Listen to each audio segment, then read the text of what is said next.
শপিংয়ে যাওয়ার জন্য রেডি হচ্ছি। সামনে ঈদ, তাই কিছু কেনাকাটা করতে হবে। এমন সময় আম্মু বলে, আজকে একটু তাড়াতাড়ি আসিস। কেন? তোকে নিয়ে তোর খালার বাসায় যাব। তোমার বোনের বাসায় তুমি যাও, আমি গিয়ে কি করব? বড় খালার বাসায় গেলে আমার বোরিং লাগে, কারণ ওই বাসায় কথা বলার মতো কেউ নাই। আরে যাব তো তোর জন্য, তোকে নিয়ে যাওয়ার জন্য বলেছে। আমার জন্য যাবে মানে? হুম, তোকে দেখে না অনেক দিন। ওকে, যাব। হুম, তাহলে শপিং করে আয় তাড়াতাড়ি। তারপর আমি শপিং করতে চলে আসলাম। আমার জন্য আর আম্মুর জন্য কিছু কেনাকাটা করে আবার বাসায় ফিরলাম। তাড়াতাড়ি ফ্রেশ হয়ে রেডি হো। আমি তাড়াতাড়ি ফ্রেশ হয়ে রেডি হয়ে নিলাম। চল বাবা, এখন রওনা দেওয়া যাক। 1 ঘন্টা পর খালার বাসায় এসে পৌঁছালাম। আরে বাবা মেহেদি, আসলে তাহলে আমাদের বাসায়? কতদিন হলো তোমাকে দেখি না, অনেক শুকিয়ে গেছো। অসুস্থ ছিলাম যে, এর জন্য শুকিয়ে গেছি। মনে মনে বলি, আমি মোটা ছিলাম কবে যে শুকাবো। ভিতরে যেতে বলবা না? বাইরে আর কত দাঁড়িয়ে থাকবো? আসো ভেতরে আসো, বিশ্রাম নাও তোমরা, আমি তোমাদের জন্য নাস্তা নিয়ে আসছি। নাস্তা শেষ করে আমি একটু ঘুরতে বের হলাম। আর খালার বাসার কাছে সুন্দর একটা জাদুঘর আছে, এটা আমার পছন্দের। জাদুঘরের ভিতরে প্রবেশ করার পর আমি পাশের কক্ষে কয়েকজন মেয়ের কণ্ঠ শুনতে পাই। তারপর আড়াল থেকে লুকিয়ে দেখি সুন্দরী একটা মেয়ে হাসতেছে, চুলগুলি বাতাসে উঠতেছে। মেয়েটার ঠোঁটের নিচে একটা তিলও আছে। অপরূপ সুন্দরী মেয়ে, নীল শাড়িতে একদম পরীর মতো লাগতেছে। প্রথম দেখেই পাগল হয়ে গেলাম। ইচ্ছে করছে এখনই গিয়ে বলে দেই আমি তোমাকে ভালোবাসি পড়ি। হঠাৎ করে কে যেন আলিফা বলে ডাক দিল, আর তারপরই মেয়েটা হাওয়া হয়ে গেল। চারিদিকে অনেক খুঁজেও পেলাম না। ধুর, পরিচয়টাও হলো না। মনটা নিমিষেই খারাপ হয়ে গেল। অতপর আমি আবার ফিরে আসলাম খালার বাসায়। কি রে মেহেদি, তুই কোথায় ছিলি? ও, আপনাদের তো আমার পরিচয় দেওয়া হয় নাই। আমার নাম মাসুদুর রহমান মেহেদি। আমি মেরিন ইঞ্জিনিয়ারিংয়ে পড়তেছি, ফাইনাল ইয়ার। জি আম্মু, আমি একটু কাপাসাটিয়া মুক্তি সংগ্রাম জাদুঘরে ঘুরতে গিয়েছিলাম। ভালো করেছো, ঘুরলে তোমার মনটা ভালো থাকবে। আর ওই জাদুঘর অনেক সুন্দর। আমাকে সাথে নিয়ে যেতে পারিস না? আমিও একটু ঘুরে আসতাম। তুমি যে যাবে সেটা তো জানতাম না। মনে মনে ভাবছি তোমাকে নিয়ে গেলে হয়তো পরীর দেখা পেতাম না আমি। আচ্ছা, তোমরা ডিনার করবে, আসো। খাওয়া দাওয়া শেষে আমি একটু টিভি দেখে ঘুমাতে গেলাম। আমার ঘুম আসছে না, চোখ বন্ধ করলেই সেই পরীর চেহারা ভেসে ওঠে। আমি যে পরীর প্রেমে পড়ে গেছি। এই মেহেদি, কয়টা বাজে? হ্যাঁ, এখনো যে ঘুমাচ্ছিস ষাঁড়ের মতো? তাড়াতাড়ি উঠে ফ্রেশ হয়ে ব্রেকফাস্ট করতে আয়। মনে মনে এই রে পরীকে নিয়ে ভাবতে ভাবতে কখন ঘুমিয়ে গেছি মনেই নাই। আচ্ছা আম্মু, তুমি যাও, আমি আসতেছি। তারপর ফ্রেশ হয়ে ব্রেকফাস্ট করতে চলে আসলাম। আম্মু আর খালাকে কি বিষয় নিয়ে যেন গুনগুন করতে দেখলাম। আমাকে দেখেই থেমে গেল। ঘুম হয়েছে রাতে? হ্যাঁ খালা। কথা বলতে বলতেই ব্রেকফাস্ট শেষ। বাবা শোন, আজ তোকে নিয়ে তোর খালার ননদের বাসায় ঘুরতে যাব, রেডি হয়ে নে। কিছু না ভেবেই আমিও সম্মতি দিয়ে দিলাম। কি রে, আর কত সময় লাগবে তোর? এই তো আম্মু, হয়ে গেছে, বের হও এখন। ওকে বাবা, চল। কিছুক্ষণ পর আমরা খালার ননদের বাসায় এসে পৌঁছালাম। খালার ননদকে সালাম দিলাম। আসো বাবা, ভিতরে আসো। সেই কতদিন আগে যে তোমাকে দেখেছিলাম, মাশাআল্লাহ অনেক সুন্দর হয়ে গেছো। লজ্জা পেলাম, কিছু বললাম না। তারপর আম্মু, খালা আর ওই আন্টি একসাথে অন্য রুমে চলে গেল। আমি একা রয়ে গেলাম। কিছুক্ষণ পর আম্মু আসলো। বাবা, তোকে এই বাসায় কেন আনছি জানিস? ঘুরতে নিয়ে আসছো, এই তো? না, ঘুরতে নিয়ে আসিনি, তোর জন্য মেয়ে দেখতে আসছি। কি বলতেছো তুমি? পাগল হয়ে গেছো নাকি? আমি এখনো স্টুডেন্ট। আমি কি এখন বিয়ের উপযুক্ত নাকি? হ্যাঁ, আমি কি খাবো বিয়ের পর বউকে? তাছাড়া আমার একজনকে ভালো লাগে, প্রথম দেখাতে প্রেমে পড়ে গেছি। কে সে? চিনিস তাকে? না, চিনি না। জাদুঘরে দেখেছি, এক পলক আর দেখেই প্রেমে পড়ে গেছি। তাহলে ভুলে যা, আর তোর বড় খালার এই ননদের মেয়ের সাথেই বিয়ে দিব। কোনো কথা বলতে পারবি না, বড়দের উপর কোনো কথা নেই। তাহলে আমার পরীর কি হবে? জীবনের প্রথম প্রেমে পড়লাম, আর সেটাও কি অপূর্ণ থেকে যাবে? আবার হুট করে বিয়ে? হ্যাঁ, হুট করি, কারণ মেয়েটা অনেক সুন্দরী, গুণবতী মেয়ে। আর মেয়েটি তোকে ঠিক করতে পারবে, কারণ ও তোর 3 মাসের বড়। তুই ওর উপর জোর প্রয়োগ করতে পারবি না। কি? একে তো হুট করে বিয়ে, তার উপর আবার সিনিয়র। আমার জীবনটা তেজপাতা করে দিবে। চুপ করে বসে থাক, ওরা মেয়েকে নিয়ে আসবে। আধা ঘন্টা হয়ে গেল, এখনো মহারানীর আসার কোনো খবর নাই। না জানি কত আটা ময়দা মাখতেছে। চুপ কর হারামজাদা, ও এমনিতেই অনেক সুন্দরী, মেকআপ করতে হয় না। আচ্ছা মানলাম, অতঃপর ৪৫ মিনিট পর মহারানীর আগমন। লম্বা ঘোমটা দিয়ে আসছে, দেখার কোনো উপায় নাই। এসেই আম্মুকে পায়ে ধরে সালাম করে নিল না তো, আমার মাকে আমার কাছ থেকে কেড়ে নিল। বেঁচে থাকো মা।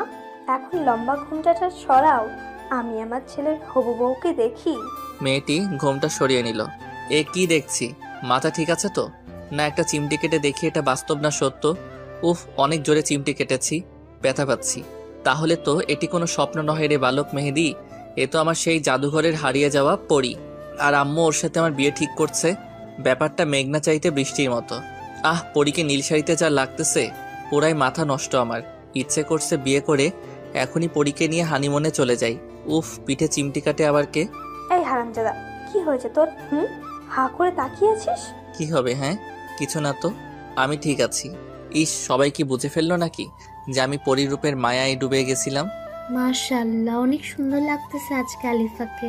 সুন্দর তো লাগবেই, খালা, বউটা যে আমার, আহা, ভাবতেই কত ভাল লাগে। আচ্ছা মিনারাপা, আপনারা কিছু বলছেন না যে?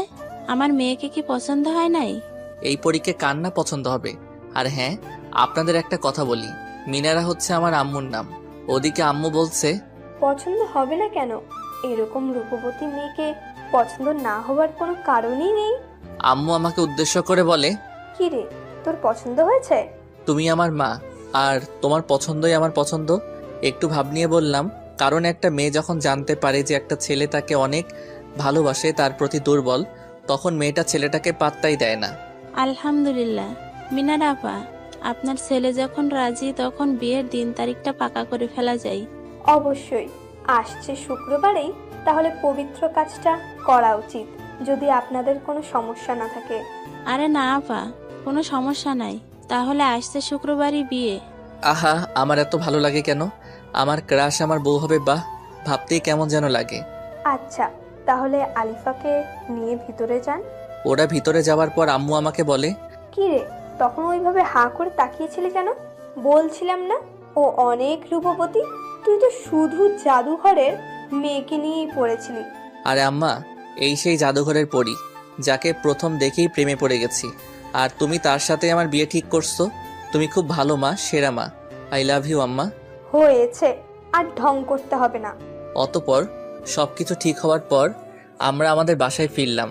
ফিরেই বন্ধুদের কল দিলাম মেসেঞ্জার গ্রুপে। আর হ্যাঁ, আমার বন্ধুদের নাম হলো সজীব, বাপ্পি, তন্ময়, বসর, নূরনবী, আরও অনেকেই। কিরে চাস্তো, কি খবর তোর? খুব ভালো চাস তো, সুখবর আছে তোদের জন্য। কি সুখবর আছে? বল দেখি শুনি। শুক্রবার আমার বিয়ে, আর সেটা আমার ক্রাশের সাথে। কি বলিস রে, তোর বিয়ে আবার ক্রাশের সাথে? কখন কি হলো জানতেই পারলাম না। সব জানতে পারবি কাল সকালে। সবাই বসুন্ধরা শপিং কমপ্লেক্সে চলে আসবি, ওইখানে সব বলবো ও কেনাকাটা করব। ওকে, ঠিক আছে।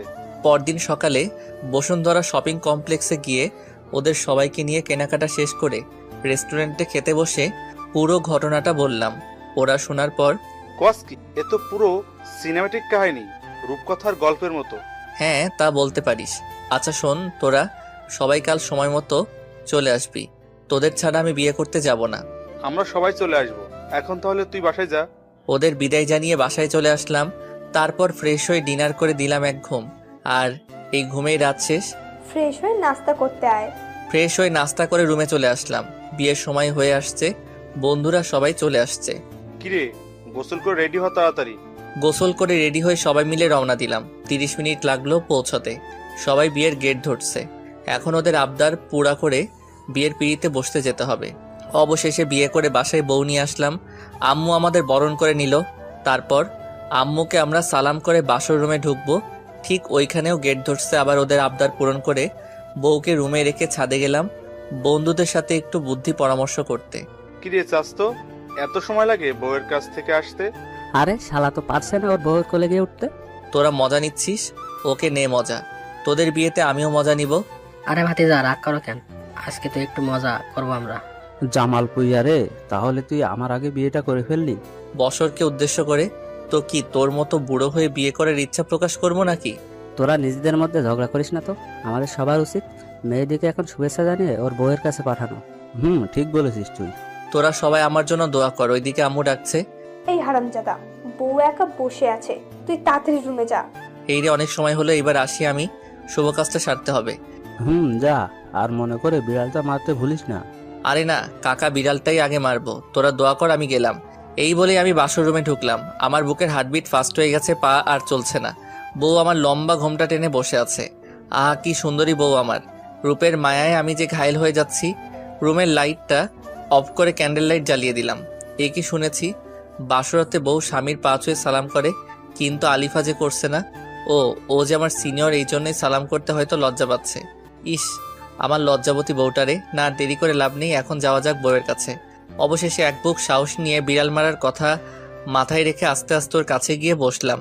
যেমনি ঘোমটাটা সরাতে যাব, ঠিক ওই মুহূর্তে আমার হাতটি এক ঝটকায় আমার হাতটি ছাড়িয়ে দিয়ে নিজেই ঘোমটাটা সরিয়ে ফেললো। আহ কি অপরূপ সুন্দরী আমার বউ, যেন পরীর দেশের রানী। চোখে কাজল, বাঁকা দাঁত, ঠোঁটের নিচের তিল, দীঘল কালো ঘন কেশ। উফ, একদম রূপকথা রাজকন্যা।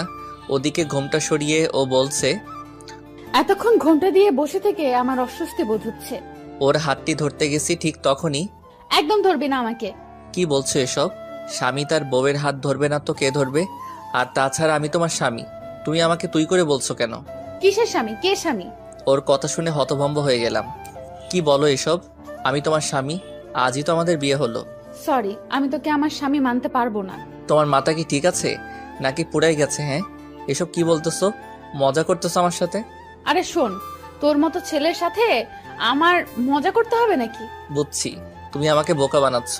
তোর মতো ছেলেকে আমি বোকা বানানোর মতো সময় আমার কাছে নাই। আর আয়নাতে নিজের চেহারাটা কোনোদিন দেখেছিস? হ্যাঁ, একদম গেও ভূত, খ্যাত, কাইল্লা, চামচিকা। কি আছে হ্যাঁ আমার স্বামী হবার মতো? কোনো যোগ্যতা নাই তোর মাঝে।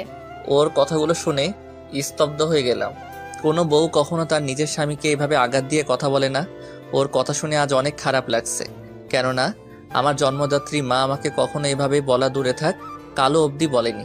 আচ্ছা মানলাম আমি অসুন্দর কালো, এটাকে আমি নিজে হয়েছি, এমন তো আমাকে ওই সৃষ্টিকর্তা ভালোবেসে বানিয়েছে। অনেক খারাপ লাগছে, কান্না পাচ্ছে, তবুও এক ফোঁটা জল বের হতে দিচ্ছি না। নিজেকে শক্ত করে ওরে বললাম, আচ্ছা আমি কালো, গেও, ভূত, খ্যাত, চামচিকা, এটাই কি তুমি দেখতেছো? একটিবার আমার ভিতরের ভালোবাসা দেখবে না? তোর ভালোবাসার গুল্লি মারি আমি, তুই আমাকে আপনি করে বলবি? আচ্ছা বলবো। আপনি জানেন, আমি না আপনাকে প্রথম দেখাতেই ভালোবেসে ফেলছি। সেদিন জাদুঘরে দেখার পর থেকে আমি আপনার জন্য পাগল। দয়া করে আপনি আমার ভালোবাসাটা বোঝার চেষ্টা করুন।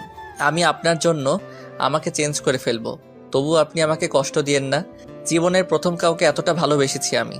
আপনি আর আমাকে আঘাত করে কথা বলবেন না। আমার ভালোবাসাটা মেনে নেন আপনি। আপনি যা বলবেন আমি তাই করব। আমি আমার লাইফটাকে স্যাক্রিফাইস করে দিব দরকার লাগলে, তবুও আপনি আমাকে স্বামীর অধিকার থেকে বঞ্চিত করবেন না। সরি, আমি তোকে মানতে পারবো না। কারণ হচ্ছে আমি একজনকে ভালোবাসি। আমাদের 3 বছরের সম্পর্ক, আর ও ডাক্তার। তোর মতো সামান্য মেরিন ইঞ্জিনিয়ারিং পড়া ছাত্র না, তাও আবার আমার জুনিয়র। তোরে আমি মানতে পারবো না। ওর সম্পর্কের কথা শুনে আর নিজেকে ঠিক রাখতে পারলাম না। চোখের কোণে পানি বেয়ে বেয়ে পড়তেছে। চোখ মুছে কান্নাজড়িত কণ্ঠে ওকে বললাম, আচ্ছা আপনার সম্পর্ক আছে, তাহলে এই কথা আগে কেন বলেননি? আমি কি দোষ করেছিলাম?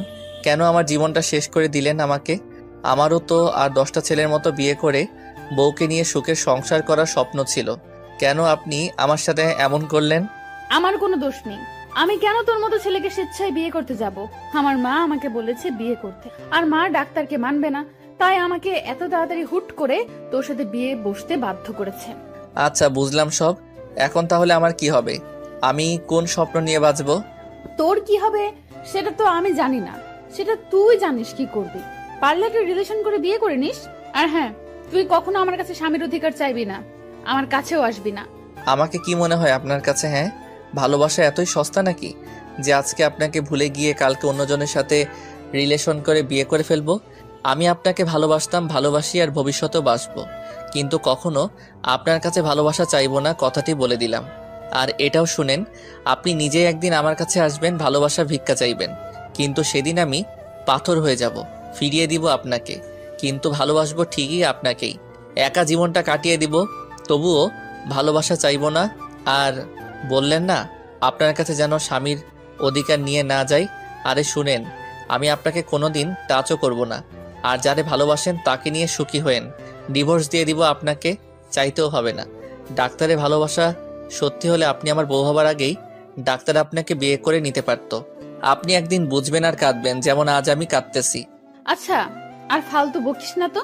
তুই বসে বসে স্বপ্ন দেখ এই দিনের আশায়। আর ডিভোর্স তুই কি দিতে চাইবি?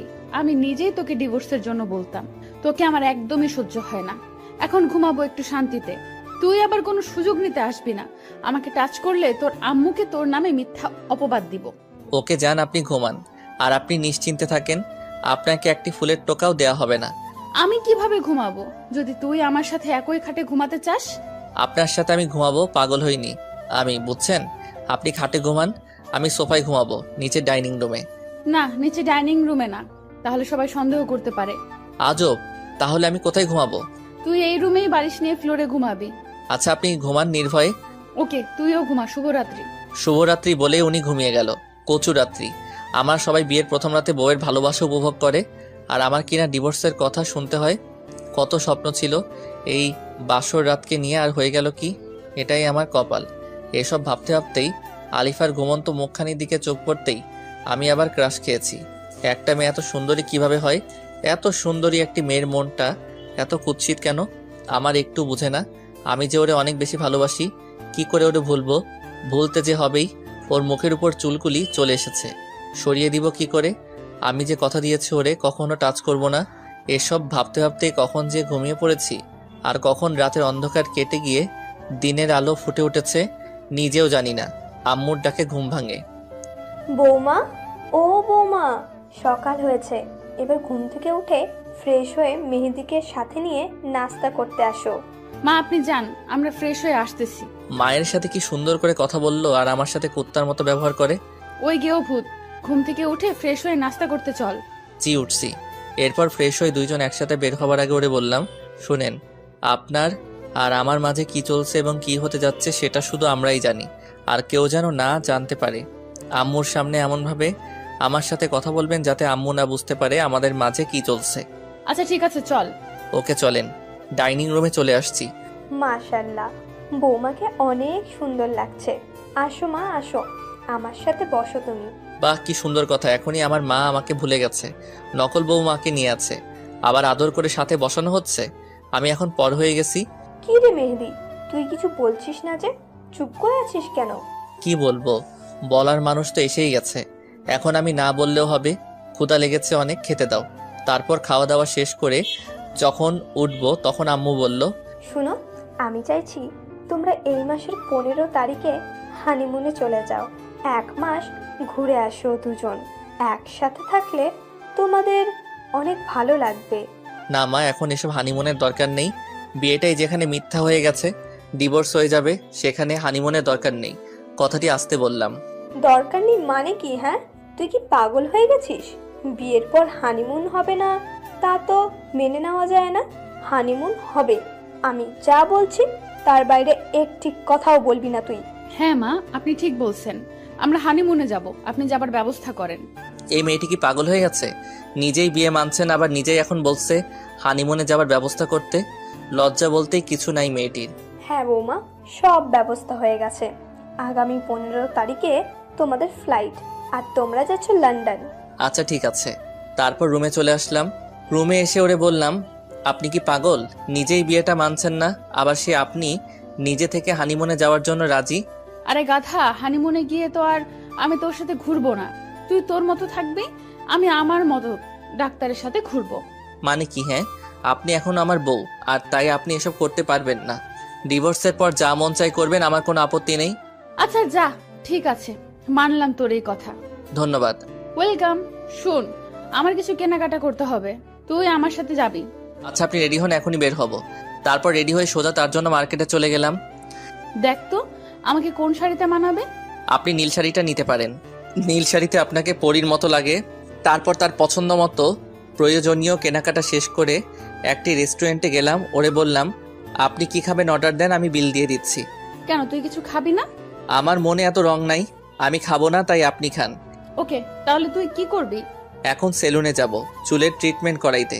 আচ্ছা যা তুই, আমি খাওয়া শেষ করে বাসায় চলে যাব।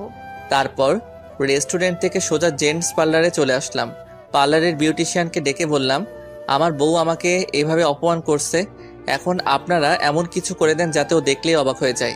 আরে ভাই, কোনো টেনশন নাই, আপনি বসেন। 1 ঘন্টার মধ্যে আপনাকে স্মার্ট লুক দিব। আপনার দাড়ি ও চুল দুটাই ট্রিটমেন্ট করে আপনাকে হিরো বানিয়ে দেব। তার কথা শুনে অনেক খুশি হয়ে গেলাম। তারপর সে শুরু করে দিল আমাকে আধুনিক স্মার্ট লুক দেওয়ার কাজ। 1 ঘন্টা পর তার কাজ শেষে আমাকে বলল, ভাই, এখন চোখ মেলে আয়নাতে আপনাকে দেখেন, চিনতে পারছেন কিনা? চোখ মেলে আয়নাতে তাকিয়ে দেখে পুরো অবাক হয়ে গেলাম। আমি নিজেই নিজেকে চিনতে পারছি না। গেও খ্যাত বলে আমাকে এত অপমান করেছে যে সেও যদি আজ আমাকে দেখে চিনতে পারবে না। আজ আমি আধুনিক যুগের আর 10টা স্মার্ট ছেলের মতো আমিও স্মার্ট। আর কেউ আমাকে আমার লুকের জন্য অপমান করে কটু কথা শোনাতে পারবে না। আজ আমি অনেক খুশি। তারপর পার্লারের বিউটিশিয়ান আমার বিল কত হয়েছে তা জেনে তা পরিশোধ করে। তার সাথে তাকে 500 টাকা বকশিশ দিয়ে আমি পার্লার ত্যাগ করলাম। রাস্তায় যাওয়ার সময় নোটিশ করলাম কয়েকটি মেয়ে আমার দিকে তাকিয়েছিল। এর মানে আমি এখন আর আগের মেহেদি নাই। এখন আমি এক নতুন মেহেদি, যাকে কেউ কখনো বাজে লোকের জন্য অপমান করতে পারবে না। ভাবনার ছেদ পড়ল বাসার সামনে এসে। এবার আমি নিজের মনোভাবকে চেঞ্জ করে বাসায় প্রবেশ করে রুমের দরজায় নক দিলাম। আর 2 বার নক দেওয়ার পর আম্মুর আদেশে আলিফা দরজা খুলতে আসে। দরজা খুলে অবাক দৃষ্টিতে আমার দিকে তাকিয়ে রইল আলিফা। তুই মেহেদি না? তোর একই পরিবর্তন, চিনতেই পারছি না। খ্যাত থেকে স্মার্ট হয়ে গেলে কেমনে? তোর দিক থেকে তো চোখ সরাতেই পারছি না। আপনার চোখ সরাতে হবে না, আমি সরে যাচ্ছি। সরেন, আমাকে ভিতরে ঢুকতে দেন। আচ্ছা ভেতরে আয়। বলতো তুই এত স্মার্ট হয়েছিস কিভাবে? আগে তো আনস্মার্ট খ্যাত ছিলি। শুনেন, আমি আগে কেমন ছিলাম সেটা আমি ভুলে গিয়েছি। আর আপনি আমাকে আমার অসুন্দর আনস্মার্ট লোকের জন্য কম ছোট করেন নাই। এখন আর পারবেন না। মানুষ চাইলে যে কোনো মুহূর্তে পরিবর্তন হতে পারে, আর পরিবর্তনের কারণটা আজীবন মনে রাখে। আমিও মনে রেখে দিয়েছি আমাকে কতটা অপদস্থ করা হয়েছে, তা ভুলবো না কখনো। আর এখন থেকে দেখবেন কিভাবে আমার ভালোবাসাও পরিবর্তন হয়ে যায়। আরে তোর পরিবর্তনে আমার কিছু আসে যায় না, বুঝলি? কারণ আমি আমার ডাক্তারকে ভালোবাসি। বৌমা, তোমরা দুজনে কিসের আলাপ করছো? আর মেহেদি, তোর এত পরিবর্তন কিভাবে? আমি কত বলেছি নিজেকে পরিবর্তন করতে, করিসনি। আর এখন বউয়ের ভালোবাসা পেয়ে এত পরিবর্তন? এমনি হানিমুনে নিয়ে আলোচনা করছিলাম মা। কত বড় মিথ্যা কথাটা বললো ডাইনিটা। আর আমারও যে কথা ভালোবাসা পেয়ে নাকি এমন পরিবর্তন, সত্য কথা যদি জানতো মা অনেক বেশি কষ্ট পেত। যাই হোক, এবার বাস্তবে ফিরে আসা যাক। মা, বিয়ের পর সবাই পরিবর্তন হয়, তাই আমিও হলাম। তাছাড়া আমার বউ যে সুন্দরী, ওর সাথে মানানোর জন্য আমাকে তো একটু পরিবর্তন হতেই হবে, তাই না? তাছাড়া ওরও তো আশা থাকতে পারে যে ওর স্বামী অনেক স্মার্ট হবে। তাই সবকিছু ভেবেই এই পরিবর্তন। বাহ, ভালো লাগলো তোর কথা শুনে। তুই বুঝতে পারছিস তোর বউকে।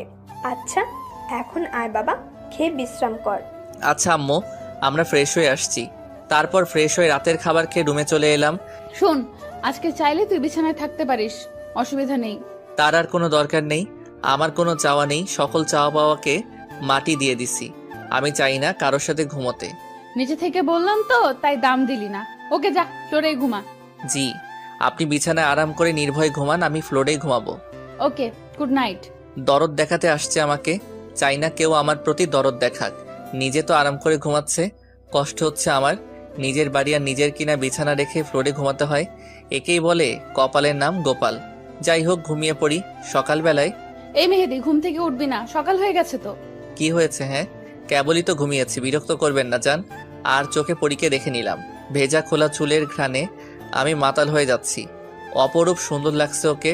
দূর, কি ভাবছি এসব, পরে নিয়ে এত ভেবে লাভ নেই। এখন ফ্রেশ হয়ে আসি। ফ্রেশ হয়ে সরাসরি নাস্তা করতে চলে গেলাম। আমার সামনে বসছে আলিফা। আমি খাওয়ার পাশাপাশি ওকেও দেখছি। বিষয়টা ও বুঝতে পারে। এই খাবারের সময় অন্যদিকে তাকাতে নেই, খেয়ে ওঠো। মা সাথে, তাই আজ বউ ভালোবেসে সুন্দর করে একটা কথা বলল। এতদিনের বিবাহিত জীবন অতিবাহিত করার পর মাকে দেখানোর জন্য বলা হলেও এতেই আমি ভালোবাসা খুঁজে নিয়েছি। খাওয়া শেষে মা বলল, তোমরা সবকিছু গুছিয়ে ফেলো, আজ বিকালেই তোমাদের হানিমুনের ফ্লাইট। ওয়াও মা, এটা তো খুশির কথা। আমি এক্ষুনি যাচ্ছি সবকিছু গোছাতে। এই তুমিও আসো, আমাকে হেল্প করবে। আমাকে উদ্দেশ্য করে বলল কথাটা। আচ্ছা চলো। মনে মনে ভাবছি বউটা এত ভালো হলো কেমনে। আজ ওর কথাতে শুধু ভালোবাসা লেগে আছে। যাই হোক, আমাদের সবকিছু গোছানো শেষ। আমরা এখন রেডি, বের হব।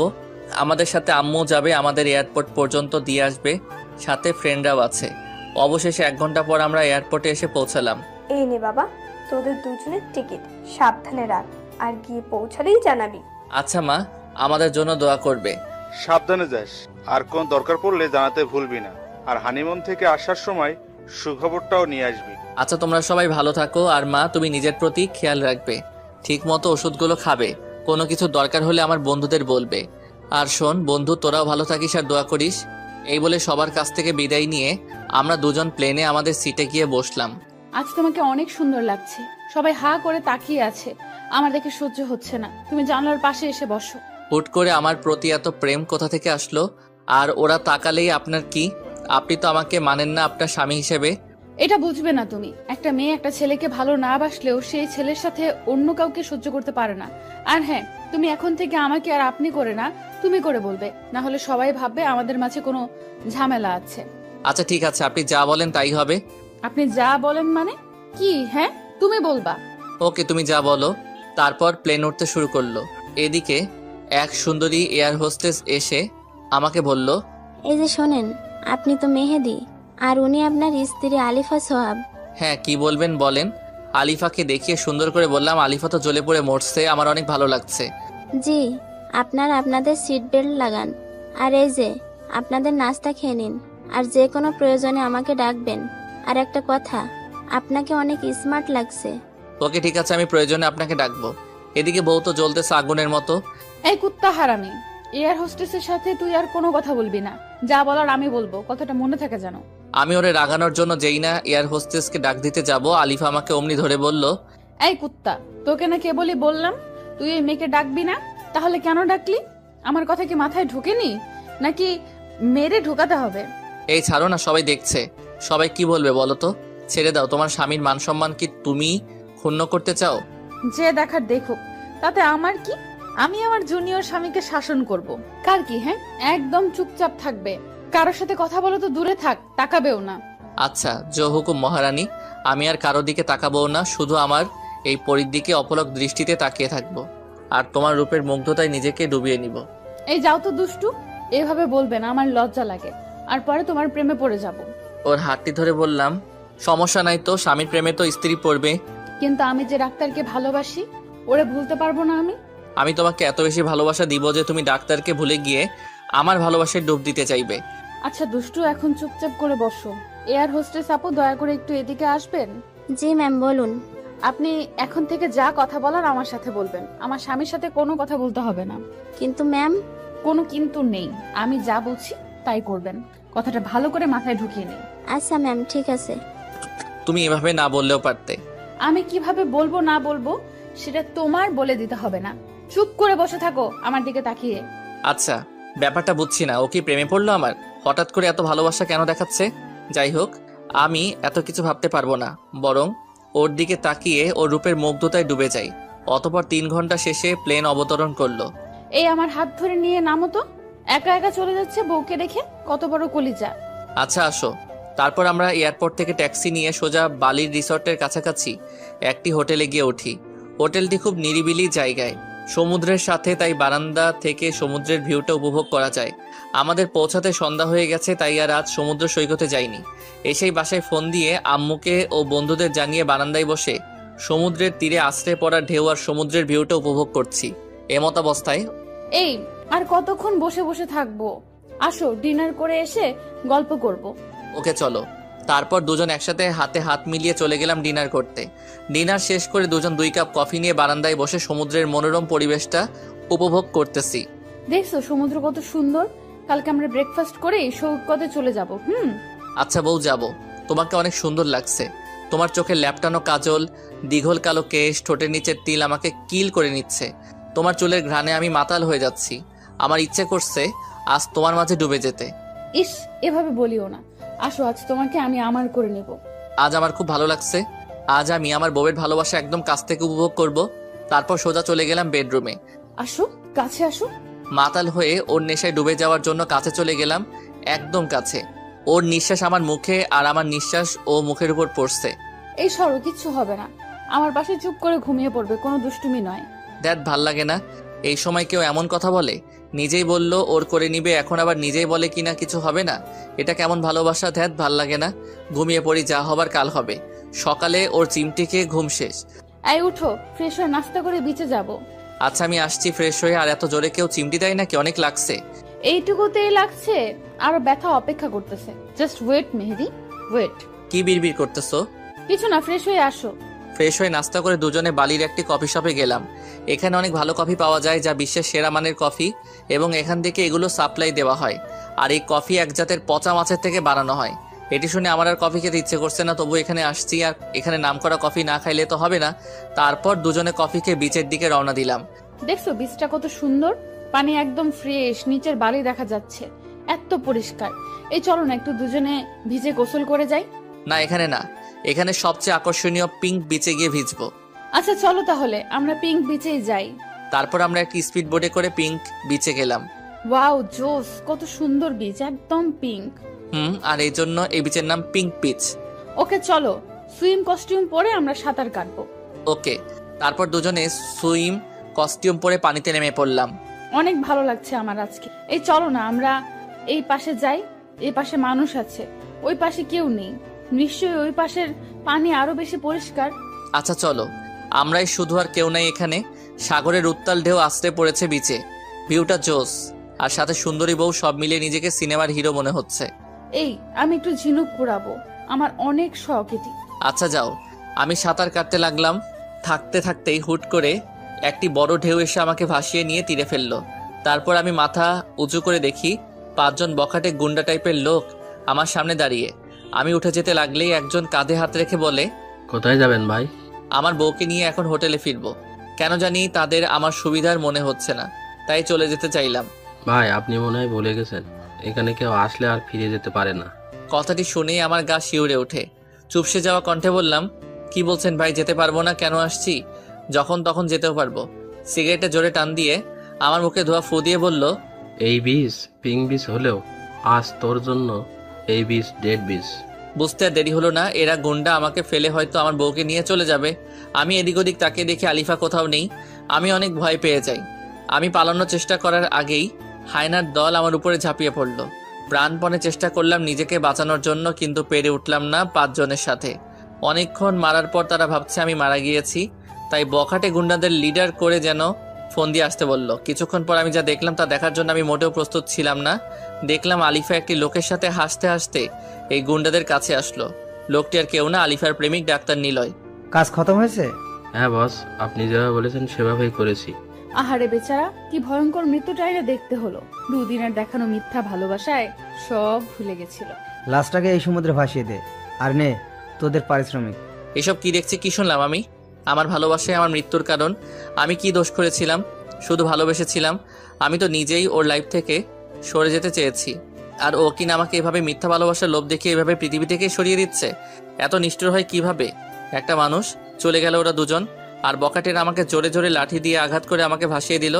তারপর আমার আর কিছু মনে নাই। তারপর হঠাৎ একদিন আমার জ্ঞান ফিরে আসে, আর নিজেকে একটা চারকোনা দেয়ালের মাঝে আবিষ্কার করি। কিন্তু আমি এখানে কি করে আসলাম? কে আমাকে নিয়ে আসলো এখানে? আর আমার তো বাঁচার কথা ছিল না, তাহলে আমি কিভাবে বেঁচে আছি? হয়তো কেউ আমাকে উদ্ধার করে সেবা দিয়ে বাঁচিয়েছে। আল্লাহ চাইনি আমার মৃত্যু। আমার যে ফিরতে হবে, প্রতিশোধ নিতে হবে, কিন্তু আমি তো উঠতে পারছি না। তার মানে কি আমি আর হাঁটতে পারবো না? ভাবতেই 2 চোখ বেয়ে জল গড়িয়ে পড়ছে। হঠাৎ করে একজন লোকের আগমন, মাঝবয়সী মাঝারি উচ্চতার, দেখে মনে হচ্ছে ডাক্তার হবে। তার মানে এই ডাক্তার আমার চিকিৎসা করছে। কিছুক্ষণ পর একজন বৃদ্ধ আসলো, আর ডাক্তারকে কি যেন বললো আমি বুঝতে পারলাম না, কারণ আমি বাঙালি আর এরা তো ইন্দোনেশিয়ান, তাই তাদের কথা আমার বোধগম্য নয়। তারপর ডাক্তার কাছে এসে আমাকে ইশারা করলো উঠে বসতে, কিন্তু আমি যে উঠতে পারছি না। এত বাজেভাবে আমাকে মেরেছে ওই হায়নার দল যে আমি উঠতে পারছি না। আমার কোনো হাত পা নাড়াতে পারছি না। আমি কি কখনো সুস্থ হব না তাহলে? আর আমি কবে আমার মায়ের কাছে যাব? হয়তোবা ওই কালনাগিনী গিয়ে বলেছে আমি আর বেঁচে নেই। আমার মা কেমন আছে, কি করছে, কিছু জানার উপায় নেই।